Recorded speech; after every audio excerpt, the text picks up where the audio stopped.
Virtually, fellas.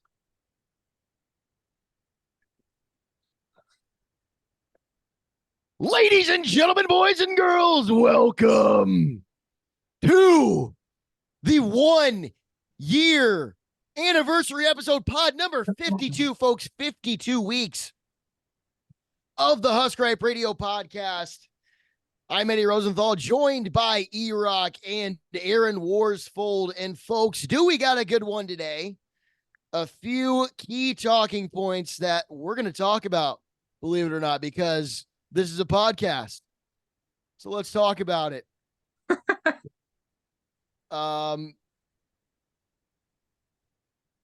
Boys, transfers and recruits. I feel like that's something that we always start with. We'll keep it like that.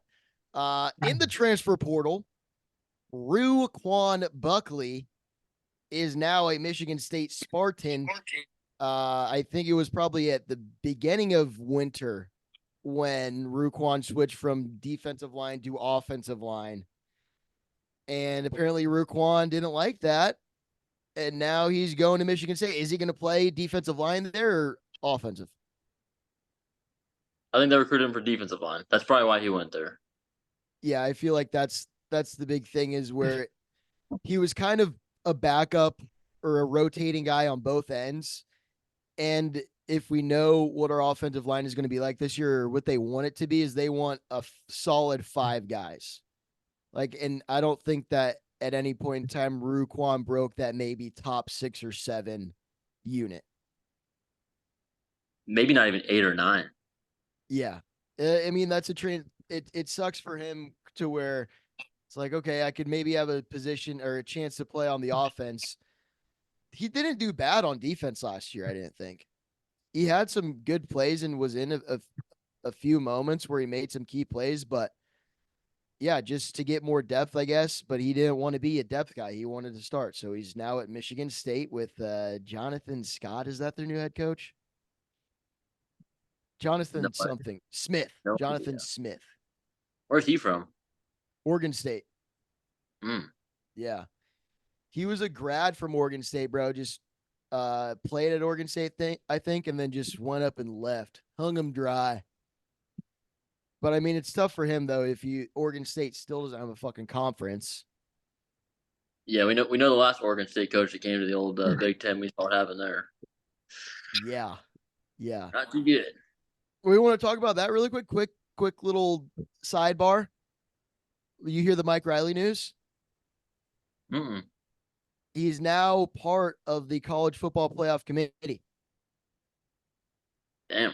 He took a guy's spot who was I think he went on to be athletic director at Washington. So because of Nebraska getting a new athletic director, Washington gets a new one, and now Mike Riley gets a job because Nebraska got a new. So Nebraska's in everything, man. They're in everything. And does that help us? Is Mike Riley going to be for the boys? You think he can sneak us into the 12 seed if need be this year? I think it doesn't fucking matter. I think we're gonna be there whether he likes it or not. Mike, we don't need you. That's the right answer, Eli. Yes. Right. And I don't think that. I mean, I don't think he has any animosity towards Nebraska though. No, but I do against him. You do against him? Fuck yeah. Yeah. Tell me why. Spit. Disappointment. Just a big old fat disappointment. Not as much as Scott Frost, but from the moment he got hired, I was like, why? And I was like, I don't know, 9 years old. Yeah. I knew that hire. And then he started bringing all these recruits. I started getting hyped up at 10 years old. They all started leaving, not paying out to shit. We started 7-0 that 1 year. And then after that, nothing good happened underneath him. And he completely killed the culture around here. Brought in Scott. Yeah, it got a little soft when Mike came in. You could tell that it just felt like, I don't know, it didn't feel like Nebraska football. It felt like you said, a new culture that was coming, not Nebraska football. We went from the head coach of Bo Pelini, who's going to be in your face 4 quarters in a row, to Mike Riley. It's okay you threw 6 interceptions. It's okay, buddy. I don't like that kind of football. I want somebody screaming at your face. Mm-hmm. Yeah, it was Bo Pelini, then the exact opposite to Mike Riley. And now I think Matt Rule is kind of in A the middle, healthy maybe. middle. Yeah, healthy middle. Yeah, yeah. Perfect Be good. balance. So Ruquan out to Michigan State, but we might have a little flippity flop trade off. There's a guy. Here's a guy, Jaden Mangum. He was a sophomore at Michigan State last year, has entered the transfer portal. He is visiting Nebraska on Monday. 53 tackles last year at the safety position, 4 interceptions. Versus Nebraska, he had 7 tackles and 1 interception. He's 6'2", 185, a guy from Michigan. But like I said, he's visiting Nebraska. And this is a guy that I think we could possibly land, man. Get him on campus. Yeah, and he's been on campus before. He has. And do you guys know who his recruiting visitor or recruiting host was? A player that we had here at the time. He was a wide receiver from Chicago, number 4, West Virginia. Wait, no. Who? Monte Brown. Alante Brown. Really? Yeah, Is yeah. Alante Brown from Michigan? He's from Chicago, Oh, okay. but he just went back to Michigan State to play with this guy last year. Interesting. So those guys are buddies. Yeah, that's what it seems like to me. So does Alante do the flippy flop? The flippy I think- floppy flop? I don't know. I think our wide receiver room is too good for him now. Yeah. But I think Jaden Mangum would be a good addition to the defense. And it kind of like with Hartzog and Bly Hill, apparently he's gonna be okay for fall. That's the news that's came out, right? Is Bly Hill will be okay. Is that an 100% thing though? Is what 100% thing? Bly Hill being like, is he going to be healthy? Is he a guy that we can rely on? Like, do we put Hartzog back at corner just in case things get bad? And we have Jaden Mangum now, a guy who's I'm going to assume if he didn't start, rotated very heavily with Michigan State. What do we think with that? Because I don't, as much as good as Bly Hill sounds, it's kind of like the Gabe Ervin and Ramir Johnson situation where it's like you don't want to bank on this guy if he has already been injured his first spring coming into Nebraska. Is that kind of how they're looking at Jaden Mangum? Is like, okay, we can get him at safety, move Hartzog back to corner if anything happens, and then Hartzog could play both safety and corner if anybody gets hurt. Yeah, I think that And makes Jaden sense. Mangum too, he's 6'2", 185. So that's kind of that's the typical safety height and weight, where Malcolm Hartzog a little undersized. I mean, we have and Deshaun Singleton too. He's kind of a question mark still. Like how much is he going to be able to play? Will he be able to play at the front end of the year? I think picking up Mangum would be very good for this defense. It would be a security blanket. And we're competing with Georgia and Alabama for him because they're also talking to him. So and I guess he's visiting Ohio State as well. Yeah. So yeah. Get him on campus. Get him to campus. That's all we got to do, man. So yeah, anything else on Jaden Mangum? Good luck to Ruquan. Sorry that you didn't make the first tier for the offense or defensive line, but this is a business, and this is what happens. He probably got paid. Yeah, he got paid. He's fine. Our old guy, some more transfer portal news. Jeffrey Sims is now an Arizona State Sun Devil. What do we think about that? Forks up. Aaron's putting the forks up right now. Is that Forks it? up. That's what it is. I think it's some shit like that, bro. I don't like the Sun Devils, man. Their name has devil in it. I don't like that. See ya, Jeff. Good luck holding on to the ball, brother. Good luck holding on to the ball. Yeah, he's definitely not the guy that they're bringing in to start for Arizona State. Like that, that's not their. There it is. Forks you got up, it, dude. Forks up. I mean, you have to be a special university if your thing is The shocker. True, dude. I didn't even think about that, bro. They're just and Arizona State apparently is like the fucking biggest party school. Yeah. Like it's a great party school. I mean, maybe Jeff is just going, I'll ride the bench. I'll do some forking up. Yeah, on yeah, I'm campus. forking up. Yeah, dude. I'll do a little bit of forking on my last year of college. He's already graduated from Georgia Tech. Probably got something at Nebraska. And he's like, fuck it, let's go party. Good for him. Good for I him. think that's Jeff's motive is yeah, maybe if I got to go in, I'll fumble it a couple of times here and there, throw an interception when I need to. But other than that, I'm a quarterback. It's like the And closest thing to Blue Mountain State that's in real life, right? yeah, yeah, pretty much. Gotta be. Gotta be. Yeah, so good luck to Jeff Sims. Probably won't be going crazy there. I'm not going to expect him to be a Heisman front runner. I don't think anybody is. Let's get on to our guys, man. Let's get on to the future of Nebraska football. This past weekend, TJ Lateef has received 3 crystal balls for the Big Red. One of them is a Fong bomb. So that's basically TJ Lateef is in. And have you seen any of his tape? I've watched a little bit of it. He goes to Orange Lutheran, which is right up the street from me. So I might be going to some Friday night games, seeing how TJ does. That'd be sick. That'd be sick. Yeah. I haven't watched much tape on him. Not gonna lie to you, but we're getting a lot of talented quarterbacks coming to the pro. Recruiting never really scratches my itch. I feel like anytime I hear about recruits, I don't give a fuck until we get them to campus. Right, dude. And it's just hard too because we've had all these big recruits come in and then not shit happens. I mean, that's the thing with it. Like a 5-star dude, he's got all the.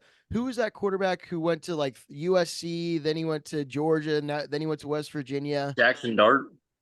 No, not Jackson Dart. You're thinking of fucking JT Daniels. Yeah, JT Daniels. Like he was supposed to be hot shit. And then he went to Rice last year. Yeah, dude.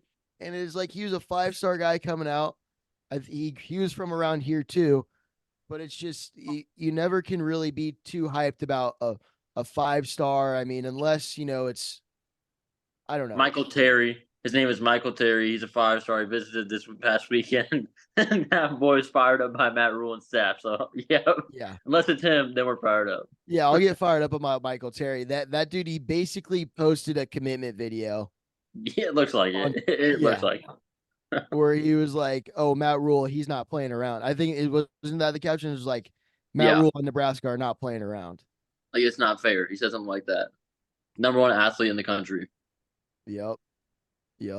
I'll get fired up about that one. Who was the guy who visited the spring game and his dad is the defensive backs coach for Kansas City? Dawson Merritt. Oh, the linebacker? Yeah. His dad is the defensive backs coach for Kansas City and apparently left their draft while they're all in the office. He said, I gotta go. We're gonna go to the Husker spring game. My son's taking a visit. And he said that Dylan Raiola looks a hell of a lot like a guy named Patrick Mahomes, another 1-5, plays for Kansas City, and a guy that's around him every single day coaching against him. Like he's got to have his defensive backs be able to be against him in practice. Like that's a reliable source. That's a guy that I'm going to take his word on. This guy looks like Patrick Mahomes. That fires me up. And guess where Raiola's at right now? He's training with Patrick Mahomes. He's in Kansas City right now? Yeah. He said he was going to be there over the break. Dude. Let's go. When the videos come out from one of those practices, oh, dude, I'm going to be bricked up. I know. That's going to be so fucking sick, dude. You're not even going to tell who's who. If they both got those Oakleys on, they got the same haircut. They're both wearing red. Yeah. It's going to be hard to tell who's who, dude. This is what I was kind of thinking about TJ Lateef too. Like he's a 4-star quarterback. He's like, I think he's number 25 in the nation. And it was really only us in Arizona, or it was Nebraska and Arizona that were his top picks. Do we think that like Matt Rule and staff are kind of set? Like they like their quarterback room right now to where they're not going to now chase after a big name. They want to more develop somebody or kind of just have a not a bad quarterback, but a guy who that we know we can get, we can lock him in and develop him. And he's not going to play next year, the next 2 years, the next 3 years because that's Dylan Raiola. I don't think that that's like a thing in this modern game of football. So what do you think that what do you think the motive is for getting Latif? Did he like what? I guess I missed the news. Like, what happened to make everybody go crazy? About TJ Latif? Yeah, like, did he say that he's coming here or something? Or Well, he got the crystal balls and he was I think he went and visited Colorado as well. So it was kind of for a long time it was between us, Colorado, and maybe Clemson too. But now it seems that we got the Fong bomb, dude. We got the Fong bomb. and he Steve visited Wilfong. us over the weekend of the spring game. He went to the spring game, and it kind of seems like now he's locked in. I think Sean Callahan gave him a crystal ball too, and I don't remember the other guy, but it seems that TJ Latif is ours, and I'm just wondering if it's right now where you can not relax on your quarterback room, but be confident into where it's at right now and just kind of getting a guy that you like and are able to mold him instead of, okay, we got to go quick, dude. We have fucking, we love him, but Heinrich Harbark, he's not going to be like, we can't have him be our starter next year. We got to get Dylan Raiola. We got him. So now let's ease back on the big recruiting and get a guy that we like. Does that make sense? Yeah, I don't think it's. I think it's gonna be a little tough to get a top 10 quarterback in the country when he knows that he won't be playing for a little bit with Raiola in Right. front of him. That's what I think as well. Yeah. But at the same time, Matt Rule and his staff aren't ever going to pass up on a player with talent just because they know that there's more talent in the room. Because they've said it multiple times: competition is king. Yes. That true. That too. And you could look at Georgia and be like, well, they got Stenson Bennett and Dylan Raiola was going to commit there. And also they had like 2 other 5 stars, I think, or at least 1 other 5-star. But we're not Carson Georgia Beck. yet. We're not Georgia yet. No, not Carson Beck. Yeah. Like, so Dylan Raiola, like, he was probably going to go in and compete, of course, but in all reality, next year he probably wouldn't have been the starter at Georgia. No. No. So yeah, like and also the fact that we're not at the point where quarterbacks want to go and be at Nebraska unless your dad and uncle are coaching there. Type shit. The Fong Bong, dude. Are you looking at TJ right now?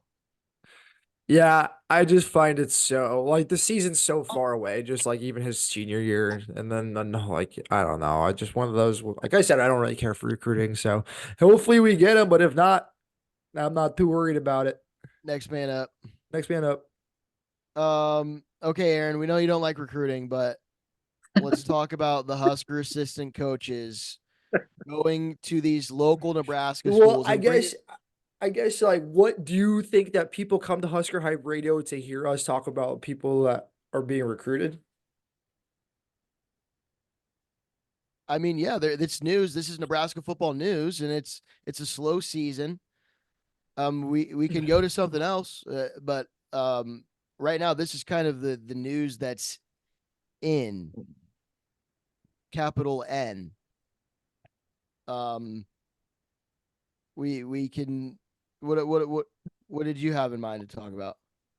No, I was just asking a legit question. I mean, this is a question for the hypesters as well. Comment if you say, Aaron, you're an idiot. I come to Husker Hype Radio specifically for recruiting, and then we'll have our feedback. Yes. I mean, nobody's gonna. This isn't an On3 podcast, But it can be if you want it to be. It can be if we want it to be On3. Whatever you guys it can want. Be. It can be if you want it to be. But yeah, I mean, I think that right now, that's kind of all we got. What were the big names that were the assistant coaches went to this week? Christian Jones. They went to a fucking Platteview tight end. Oh yeah, yeah. A Millard North tight end. Chase Lofton, Chase Lofton. Where is he? somewhere in Nebraska. He's 4-star tight end. That's probably one of the ones you're talking about. Yeah, they're just basically locking in the Plains right now, sending the whole freaking staff. Apparently, for some reason, the head coach can't go on school visits during this time, so Nope. they just brought each and every single assistant coach and said, "Hey, we love you. Shake mom and dad's hand. Give grandma a hug maybe if she's there. Say we can't wait you to play for Nebraska." That's what they're doing, and that's what I saw, and I think that's sick. I don't know if Ed Foley. You think Ed Foley's going to go on his hit every single high school in Nebraska run again? I don't know, man. That's tough. I feel like, yeah, sure, why not? Yeah, he could do it. What a weird rule. Head coach can't go see recruits. That's like, I know, dude. There's just so many weird NCAA fucking nonsensical rules where I feel like it's just like a bitch at the top. It's like, no, they can't do that. This they can, but no, I don't want them to do that. Why? Just don't want them to. It's just my reasoning. What? No reason. Yeah, I just don't want them to. That's it. That's really it. I mean, Dion doesn't have to worry about it because that motherfucker never goes anywhere, anyways. Keeps his bonus. Shit. Yeah. All right. Well, I mean, I guess that's all. That's about it with recruiting. Big some big news. Some big news. I don't know what it's gonna do. But Nebraska is moving to the west sideline now next year. Apparently, season ticket holders got an email. Aaron, did your parents get an email? Did they tell you about that at all? I haven't talked to him about it. No, Yeah, I guess that the season ticket holders got an email saying Troy Dannon said that we are moving to the west sideline for a competitive advantage. And it makes sense. The west sideline is always shaded in, those hot September games. What do we think? What do we think is going to come out of this? Better in-game play calling, better in-game scouting, better in-game coaching. I think with the 15-second thing coming up to the quarterback's ear, this is a big change, and a lot of people are paying attention to, where you can be in the quarterback's ear for 15 seconds. You're looking Right. straight down onto the field, and you're not looking. We don't have opposing coaches looking down at our sideline and our signs anymore. We're looking into the other team, so it is a big deal. It's not just like, oh, let's just go on that side of the field. But Right. Do you think it's more for that, or do you think it's more for just like being cooler? Like, I feel like that's a both. huge part too. It's definitely both. It's for sure both. So what is it you think that then we're able to look at the other team's sideline more, or do you think we're closer and you can kind of see body language better looking straight down versus into the sun? Like, is that what it is, or what? I think it helps not having opposing teams looking down at our sideline. Just little things. You scout little things in your opposing teams. If it's body language on the sideline, if somebody calls a run or a pass, what the wide Right. receivers look like, what the running backs look like. It's maybe a blitz and the defensive, like the backup hears the coach call it and he's getting all fired up on the sideline. It's little things like that to give away a play that changes the entire game. It will Sorry. be interesting. It's probably gonna. I wonder how much it will, like, with the season ticket holders, how much they will care. What the old switching around is gonna happen. Like, who gets dibs? Do the east sideline people get to change to the west sideline because they've been behind Nebraska the whole time, or is that going to cause a big little debacle? You think, or what? I think whoever pays more gets the spots they want. Yep, that's what it is, I guess. That's what it comes down to these days. It's all about the money. What was the other thing that I was thinking about? Oh yeah, what about grass? Matt Rule was the one who pushed for the west side line. Are we going to see grass soon? I hope so. I really I do hope think so. I was listening to the Husker Online podcast, and they were talking. Well, if you do that, then how hard is it going to be to have a Garth Brooks concert in the middle of the summer? It's going to be tough to do the state football championship playoffs in Lincoln. And it's like, who Go play gives a somewhere else. fuck? Yeah. Go play somewhere else. I don't give a fuck where you play. Yeah, dude. It's like, okay, that's all cool. Like if you're a Nebraska kid and you want to go play in Lincoln for the state championships, but at the end of the day, dude, it's about the Nebraska football team playing in Memorial Stadium. It's not about the Yeah. fucking venue. Like you built the stadium to play football in it. It's not for concerts. It's not for fucking high school football. It's Or like, for yeah, volleyball. yeah. It's like Not that for shit that. was cool. But at the end of the day, dude, you're fucking playing Nebraska football there. And dude, grass at Nebraska would Be be sick. so sick. Yeah, that'd be dope. That would be I'm dope. spreading my ashes on that thing, boys. You can go ahead and put my ashes on that stadium when I die. I think that it's a capital thing. Like if whatever can make them more money. I mean, if they want to, I guess it just depends on what the administration values. If they value making money having these venues. One question I have though is, I've always wondered this. In like a stadium like that, they got to have concrete at some point. Like, how deep is that grass? You know what I'm saying? Well, dude, like in the 90s, the fucking turf, like that shit, it was a 1 inch, maybe one Right. inch thick thing of turf, and then right below it was fucking concrete. That's what I'm thinking. Like, Like, if there's a yes, fucking existing building, how do you grow grass? yeah, you're thinking, are they gonna have to tear up all that shit underneath? Because there's definitely a thing of concrete on it right now below.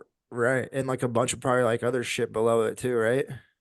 Yeah, and I don't think that it could be this season. Like it might be a little too late to start that project, I bet you but if they do it, it'll probably be around the renovation because I was also listening to that same Husker Online podcast and they were referring to they like change the turf out like every 7 or 9 years or some shit, and like that'll happen in a couple of years. So if they do it, it'll be a couple of years from now. yeah, but also it's like, dude, Nebraska has the money to fucking they can throw away that turf. It's not the end of the world for them to get all their money used out of that turf.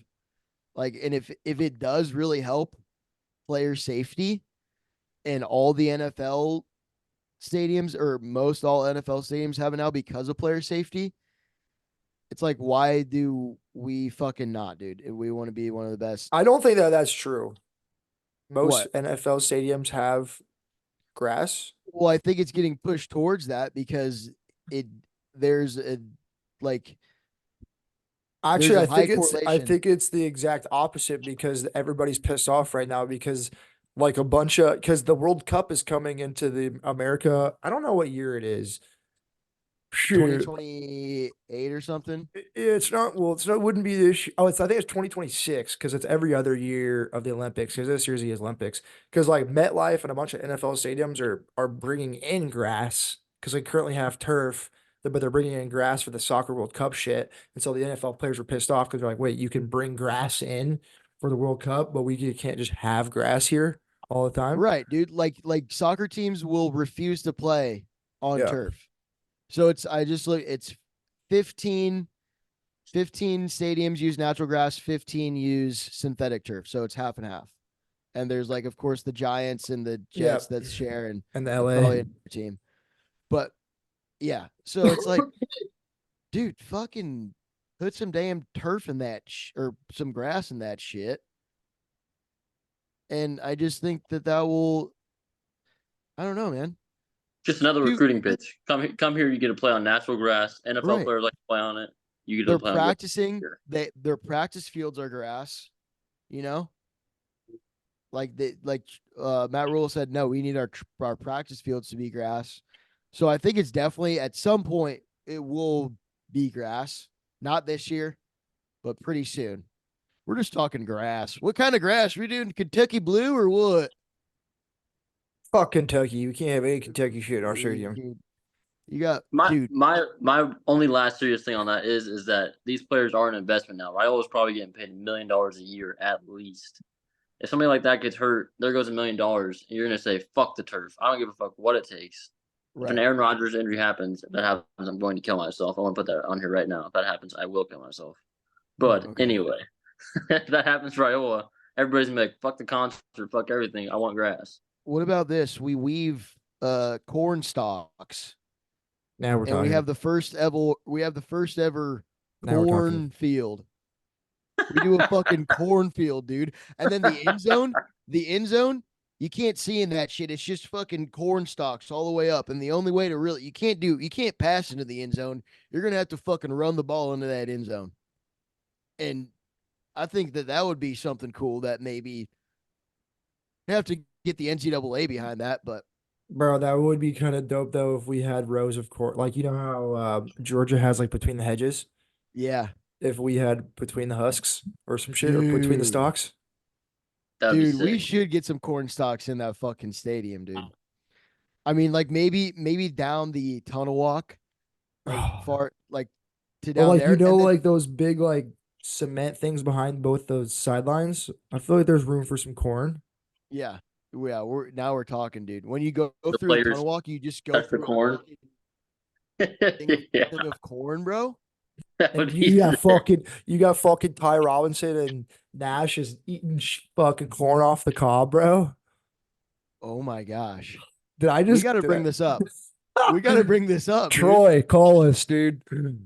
Why are they not doing that? That would be sick. That would be sick.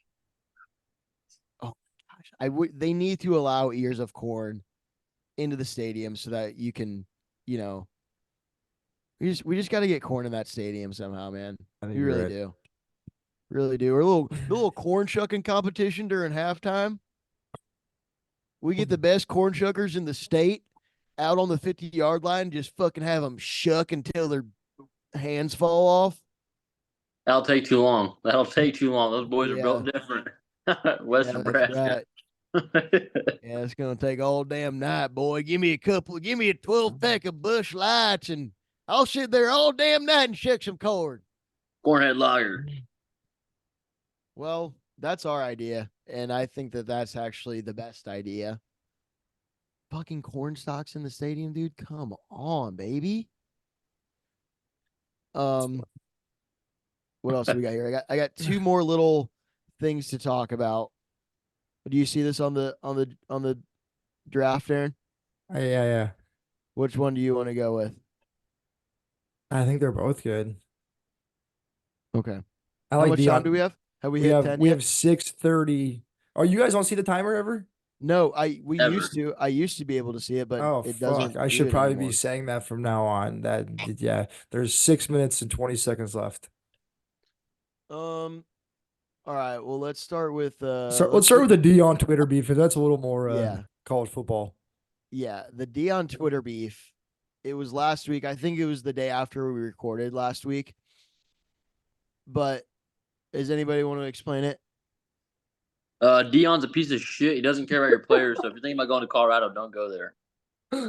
Yeah. Kind of Pretty much. insane, dude. That's coming out of a head coach where you're beefing on Twitter with your former players and players that like aren't even in your program or never have been. And he pulls out the my son's gonna be a top 5 pick. It's like my son. It's like, dude, They give me wreck ball vibes. It's like my son's gonna strike you out. yeah, yeah, right. Oh no, My my son. boy. My boy, yeah, I- you go meet him in the A gap and see what happens, because my boy will fuck your boy up. I really hope that he's not a top 5 pick, dude. Fuck Dion and Shadur. Yeah. Hope he goes Well, that's the thing undrafted. too, bro. Is like on the draft, on the sports books, he was like favored to be number one, or like his odds went down after that whole debacle, because it's just like whatever you post on social media, man, with any job, and you got Scouts that. don't like that. No, it's like, is this guy really? Is he? If we draft Playing Shadur, we draft Dion as well. It's like Lonzo Ball. Yeah. I was just gonna say that. Yeah, the ball dad or whatever. The balls. Weird, bro. Balls. The balls. Just weird stuff that I'm so glad that my coach doesn't do. You know, it's either say something good or don't say it at all. The golden rule: treat others how you'd want to be treated. Or wait, Yeah. yeah, it's one of them. Yeah. And also act like an adult, dude. Like you're on Twitter beefing with college kids right now. Right. Don't you got a football program to run? Don't you got to like see what's going on with your team before you just hop on the That means X? you know what we need to do, fellas? We need to take pictures of that tweet and get it printed on some sort of poster board or something. So when college football game day is at Lincoln this spring, when we play Colorado, I'm gonna hold that sign up and be like, hey, or should I do it after the game after we beat their ass? Yeah. Let's get the Both get the would be receipt. good. We keep Yeah, keep yeah. the whole game. Keep it the Yeah, whole game. get the receipts out. What was the other thing too? Shadur Sanders came out with a song today. Did you guys see that? It's probably awful. It's No, awful. I did not see that. Yeah, I'm gonna he listen to came that out, after this. he came out with a song and I saw people on Husker Twitter were like, we need to play this after every interception that Shadur had. Or That's after we hilarious. win. But I think the little cover photo or whatever, like the song picture is him doing the Shadur to Nebraska. That remember that? Mhm. When he went to Billy Kemp and was like did that bull crap. Yeah. Yep. He's gonna be doing that all year this year. We have 3 minutes left. What do you want to talk about here, Ed? We can go this really quick, man. Monty Harrison, he is an MLB player who committed to Arkansas, wide receiver. In 2014, his high school class, he was committed to play football and baseball at Nebraska. Now he's an Arkansas football player. I mean, what do we think about? Are we going to see more MLB guys who kind of washed out just go, if they're good enough to play baseball, be like, hey, I got NIL money. I can do it here, get my degree, try to play some football. Like, can we see that? Yeah, if it was me, well, like LeBron's got 4 years of eligibility in college, bro. He should fucking go play somewhere. He should go play in Nebraska, Right. dude. I hope I think no. I think you should go play somewhere else because I'd love to see LeBron get lit the fuck up over the middle. That'd fire me up. No, I'm talking No. basketball. Oh no, I thought you were talking about football. I was like, please, please. No. Well, because football, a lot of guys have like eligibility left because they're required to be there for X amount of years. But like basketball and those other sports where they're not required to be there 3 years at least, then they have eligibility left to play more sports. LeBron goes to Ohio State. Like J.R. Smith, he played college golf at some like no name HBCU. Yeah. That'd I be don't know. lit. This is wild though. How old is he? Like 30? He's 28. That's insane to me. But yeah, That's- well, how old that's was my- Brandon? That's Brandon Whedon was like 30 something, I think, though. He was in his late 20s or early 30s, I think. But he did pretty good. I mean, when he was at Oklahoma State, they weren't that bad. And then he went to the NFL too. He got signed with the Cowboys and he was a backup for the Cowboys for a while. But what about Bubba Starlin, dude? You guys remember Bubba? Yeah. Let's get Bubba on that train, man. Shit. That'd be 60 fun. seconds left. That's Drake or it. Kendrick? Fuck them both. That's my opinion. All I don't right. listen to that shit, bro. Hey, I don't listen to I'm same, Eddie. All right. All right. It's, Never it's mind. over my Forget head. it. All that stuff's over Who my do you got, head, E-Rock? man. What's your opinion, E-Rock? I don't like Drake, so Kendrick gave me a reason not to like him. Wow. But He's a pedophile. yeah, pedophiles, that's not cool. We don't Yes, support that here. everyone's- That's right, radio. Everyone's a freaking pedophile now, dude. It's all coming out. It's crazy. All right, All right, episode guys. 52, Eddie. Call us out. Husker Hype Radio Podcast. That was episode 52. 1 whole year of Husker Hype Radio Podcasts. Folks, I'm Eddie Rosenthal, joined by Aaron Worsfold and Dr. E-Rock.